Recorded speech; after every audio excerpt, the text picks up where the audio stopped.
নমস্কার বন্ধুরা, রুম্পার হেসেলে তোমাদের সকলকে স্বাগত। আমি আবার হাজির হয়ে গেছি নতুন একটি রেসিপির সাথে। আজকে আমি বানাবো বাচ্চাদের খুবই পছন্দের একটি রেসিপি, যেটা বাচ্চারা সব সময় খুবই পছন্দ করে।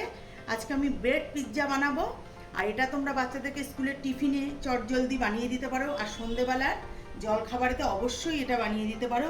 এবং এইভাবে বানিয়ে আমি যেভাবে বানাবো রেসিপিটা, সেইভাবে যদি তোমরা বানিয়ে দাও, খুবই দেখবে বাচ্চারা খুবই পছন্দ করবে, খুবই আনন্দ করে খেয়ে নেবে। তাহলে চলো দেখে নেওয়া যাক আমার এই আজকের রেসিপিটি। আর বন্ধুরা, প্রথম থেকে শেষ পর্যন্ত দেখে নেওয়ার অনুরোধ রইল। প্রথমে দেখো, আমি একটা বড় পাত্র নিয়ে নিয়েছি। এখানে আমি দেখো টমেটো, ক্যাপসিকাম আর পেঁয়াজকে এভাবে কেটে নিয়েছি। তোমরা চাইলে গাজরও দিতে পারো। বাটির মধ্যে আমি এগুলোকে প্রথমে ঢেলে নেব। একটা বাটির মধ্যে ঢেলে নিলাম সবজিগুলো। এবার আমি এর মধ্যে দিয়ে দেবো একটু বিট লবণ। বিট লবণটা ভীষণই ভালো লাগে, এই জন্য আমি এর মধ্যে বিট লবণ দিচ্ছি, একটু সামান্য, বেশি না। আর দেবো একটু চিলি ফ্লেক্স, এটা আমি ঘরে তৈরি করে নিয়েছি। আর দেবো এর মধ্যে একটু অরিগ্যানো।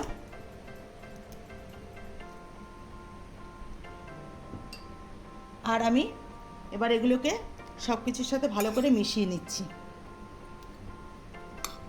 মিক্স করা হয়ে গেছে। আমি একটু এর মধ্যে একটু গোলমরিচের গুঁড়ো একটু দিচ্ছি। এবার আমি এটাকে একটা সাইডে রেখে দিই। আর এখানে দেখো আমি ব্রেড নিয়ে নিয়েছি। আমি এখানে ব্রাউন ব্রেড নিয়েছি, তোমরা চাইলে হোয়াইট ব্রেডও নিতে পারো। এটা খুব স্বাস্থ্যকর বলে আমি এটা নিয়েছি। প্রথমে আমি এর মধ্যে সসটা লাগিয়ে নেব। এখানে আমি শেজওয়ান সস ইউজ করছি, এটা বেশি ভালো লাগে, স্বাদটা অনেকটাই বেশি ভালো হয়। এইভাবে আমি দুটো ব্রেডের মধ্যেই প্রথমে শেজওয়ান সসটা ভালো করে চারিদিকে ছড়িয়ে লাগিয়ে নেব। এবার আমি এর মধ্যে দেব,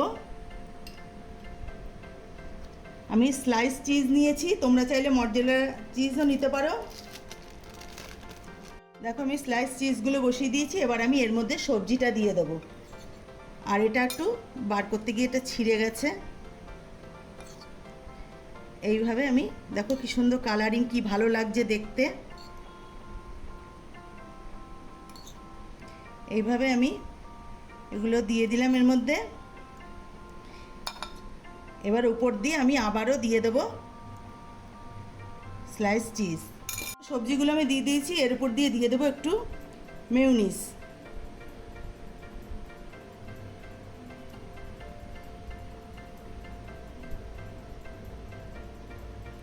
এবার আবার আমি এর মধ্যে দিয়ে দেবো চিজ।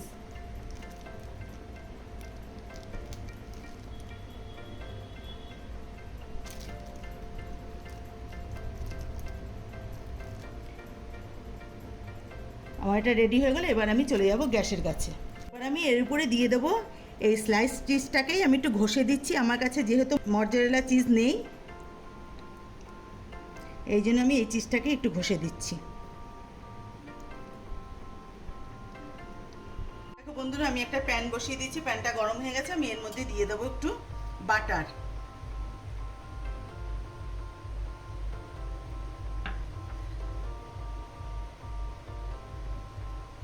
এবার আমি এর মধ্যে ব্রেডটা বসিয়ে দেবো।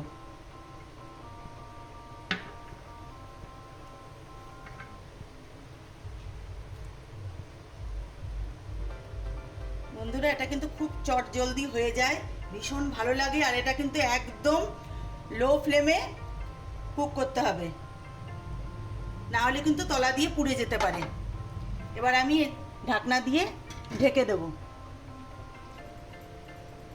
দেখো বন্ধুরা, আমি বসিয়ে দিয়েছি, আর এবার ঢাকনা দিয়ে ঢেকে দিচ্ছি। এটা কিন্তু মাইক্রো ওভেনে করলেও ভালো হয়, যেহেতু সবার কাছে তো মাইক্রো ওভেন থাকে না, তাই আমি এটা গ্যাসে প্যানের মধ্যে করে দেখাচ্ছি।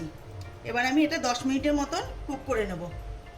ঢাকনাটা উঠিয়ে নিলাম, গ্যাসটা বন্ধ করে দিলাম। দেখো বন্ধুরা, পিৎজা আমার একদম রেডি। এবার আমি একটা প্লেটে তুলে নিয়ে তোমাদেরকে দেখাচ্ছি। দেখো বন্ধুরা, ব্রেড পিৎজা আমার একদম রেডি। আমি নামিয়ে প্লেটে সার্ভ করে নিয়েছি। এবার আমি এর উপর দিয়ে দিচ্ছি একটু চিলি ফ্লেক্স। আর দেবো একটু অরিগ্যানো। তাহলে বন্ধুরা, আমার এই রেসিপি যদি তোমাদের ভালো লেগে থাকে তাহলে লাইক, শেয়ার, কমেন্টস করো। আর আমার চ্যানেলটিকে যারা সাবস্ক্রাইব করেছো তাদেরকে অসংখ্য অসংখ্য ধন্যবাদ। আর যারা এখনও করোনি তারা করে আমার পাশে থেকো। আর ফেসবুক থেকে যারা দেখছো তারা ফেসবুকের পেজটিকে অবশ্যই ফলো করে নিও। তাহলে বন্ধুরা, আজকের মতন ভিডিওটি এখানেই শেষ করছি। ভালো থেকো, সুস্থ থেকো, নমস্কার।